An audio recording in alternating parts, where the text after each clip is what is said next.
like that picture of the old couch on it.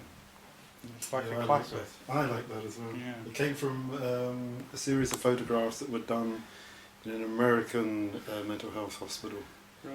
and it fell into disrepair. And somebody went around and took a whole load of photographs, and they were really haunting photographs. You just get a picture of the end of a bed or a row of green doors. Your art. Yeah, I like that. I'm a bit able to speak to students. Nothing structured. Just for them to meet somebody that they're liable to work with in the future, as a client, obviously. A real life schizophrenic, and bipolar disorder. It could just be a Q&A. Yeah. Something as simple as that. It could be an invited lecture. It could be student. It doesn't have to be students. It could be staff.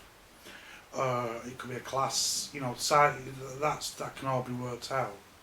It's just we could do that, and it could go in the documentary with no budget. I'm sure my wife will do some vegetarian sausages for you though, if you want refreshments. So you have read the blog, yeah? Yeah, and basically that's my idea, because all too often what happens in teaching, not all the time, but all too often, it's a long way down the road before they get a placement or actually working with clients. Okay. So it's different here.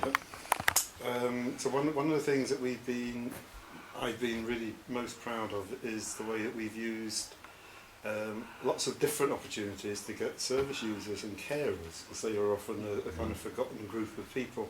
Service users and carers to come and work. So they would do the kind of things that you're talking about, come into a session, talk about a particular experience, or and that's been going on for years. What we did about 4 or 5 years ago was to make it mandatory, if that's the right word. Yeah. Oh, here's your There we go. Thank you. Compulsory. You're welcome. Yeah, compulsory. Thanks. Thanks, Jenny. Thank you. To make it compulsory that within 2 weeks of students joining the school to do their nursing qualification, their nurse training, they have to go to what we call a student, service user and carer conference. The first part of that day, they go around in small groups and they spend 20, 30, 40 minutes listening to either a carer, service user, and their experiences of coming into contact with healthcare. So it could be anything, it doesn't have to be mental health, it can be, a child, it could be a heart problem or whatever. Now these are really powerful emotional stories, extremely powerful. So what we have to do is that we have somebody who's there for the carer and the service user, and then somebody else who's in the room in case what the students are hearing triggers off a memory or triggers off an emotion that they find difficult to deal with. So we're kind of very careful about how we manage the emotionality of all of that. In the afternoon, they then have to work in small groups and they have to reflect on the stories that they've heard. What are the important issues for you as an individual? Has it changed your thoughts about the kind of nurse that you want to be? So almost inevitably what you get is, I thought I could talk to people and I could communicate, but actually I can't. Right. I don't know how to talk to people. See, where I would differ is I'd be talking to a whole group, if possible, and it would be structured to a certain degree. I could talk about how I became ill, what it's like to live with the diagnosis, stigma and all that. I could talk about coping mechanisms, personal ones. I could talk about medication and side effects and how it affects me, and how you're not endeared to the medication, but you take it. I treat my medication, for instance, like a firewall for a computer. It keeps me well, and there's not information overload, and it's updated once a month. Depot injection, and then there's I always say at the beginning of any talk, you can stop me and ask a question. I don't have questions and answers at the end. Well, I do, but it's kind of I like it to be more interactive. Yeah. I've never seen anything that wasn't actually there. But I've still got this diagnosis. and I'm still under the umbrella with everybody else with the diagnosis. And some of them, let's be honest, are not pleasant people. It's like is violence a symptom of schizophrenia? I always maintain that it isn't. It isn't. I think if you take any large group of people, a small percentage of them may be inherently violent. Obviously, there's the whole social environmental thing around, you know, the way people are brought up and all the rest of it. That maybe they've got propensity to express their feelings in that way. I think it does depend on where you are with your experiences of a particular illness. So and then there are the statistics that say you're more liable to be harmed as a person with absolutely.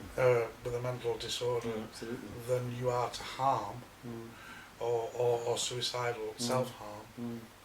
So it's a big... But there's also statistics that say you're more likely to be harmed by somebody who doesn't have any mental illness at all than you are with somebody who does. Yeah. So, you know, but somebody that's violent doesn't have a mental... I mean, obviously, that's one of the things that I'm really interested in is that, you know, there's a lot of talk about anti-stigma work, but in reality, I mean, here's an example. Time for Change, Time to Change, they spent £250,000 in Sheffield turning a tram or a train into a carriage into a padded cell. Now, how does that destigmatise mental illness? Because actually, I've not seen a padded cell in the ward I was in.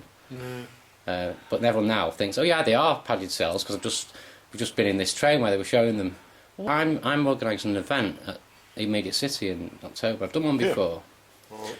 Yeah. Immediate City with Alan from Eyecatcher TV, Heritage Lottery funded thing. Well, I can send you some emails, but he's a friend of mine. We made documentaries together before. I did a film with Alex Higgins years ago, you know, that was on TV and stuff. So I've done it for years, and then in 2006 when I got ill, I had to. Well, it was 2002 when I first got ill, but I changed from making corporate videos for companies to doing things I wanted to do about what is all this about, because I was hit by it and it didn't destroy my life, it did at the time, it changed my life.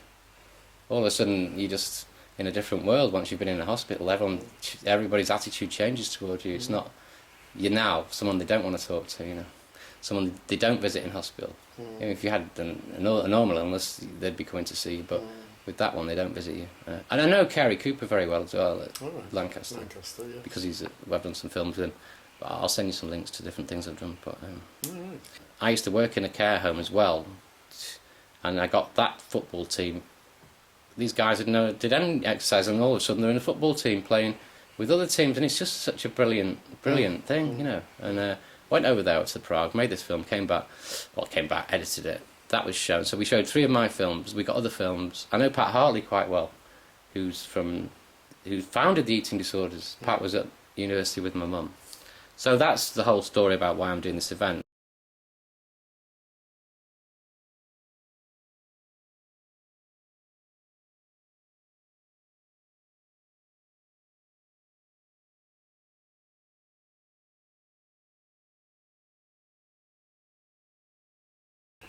If we say that I'll be the link for this. How you became aware of your illness, what it was like in the early stages and where you are now.